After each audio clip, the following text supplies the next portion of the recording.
Hello friends, how are we all doing?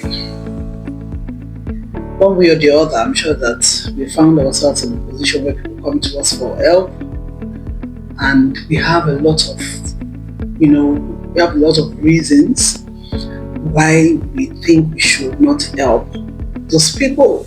Maybe we feel they've been a burden to us, or we just feel, they are lazy people, they don't want to work, and they keep coming over and over. So once someone just approaches us, that person approaches us uh, for help, we just there, and most times we get so angry, can't control our emotions, you just let it out. Every time you keep coming for money, do you think I'm an ATM machine? Do you know I work for my money? Do you know how I do this?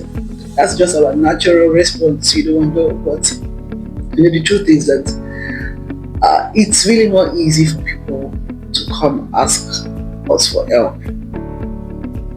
So for anybody to come ask for help, you should have taken courage. It might not necessarily be from people that feel they're entitled to it, but I'm talking about people, not people that really feel they're entitled to it, but people that really feel they're desperate, and they come to us for help. We need to be intentional about when we are relating with people like that. Some of us, the truth is that some people might not even have the money to give. But my point is, if you have made up your mind that you don't want to give someone money, or you think you don't even have it to give to the person, I think the approach of how you communicate it should matter. So we can treat people nicely even if they come to us for help and we cannot offer them help. Let's not make them feel worse than what they're feeling already or their situation, right? There's a way we can leave them with words. The Bible says that our words should be gracious and seasoned. So if we cannot offer help, to people that come to us, because sometimes it's not every time we even have the capacity to offer the help, but we should be careful how we communicate with people that need help that come to us. If you don't have, pray for them. What sees your heart that you don't have? You can just pray, I'm sorry I don't have. I pray that God provides. Will send someone to help you.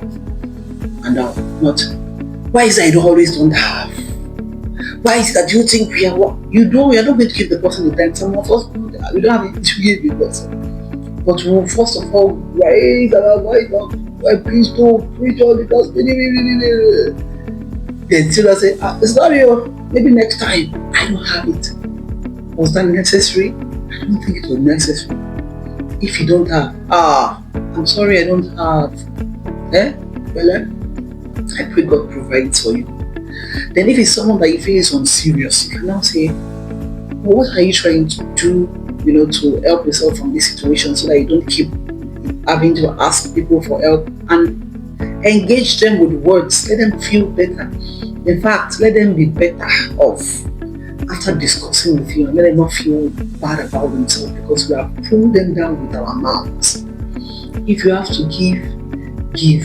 If you need to put words of encouragement or advice, let's learn how to dish it well to them. If you don't have to give, explain to them nicely. You don't have. Nobody will kill you. You say yes or it is a no. But let's not feel that is the right time to pull people down when they come to us for help. Some of us are just good at that. We start the history 1974. The person's parents, the person's spouse, the person's children, some things that might not be necessary. And even if they are necessary, learn to advise them with love when you think that they need to be advised, because sometimes you need to engage some people, adult, but let's be intentional about it so that they don't feel worse about themselves. Let them feel better that they talk to us, even if we didn't get a dime.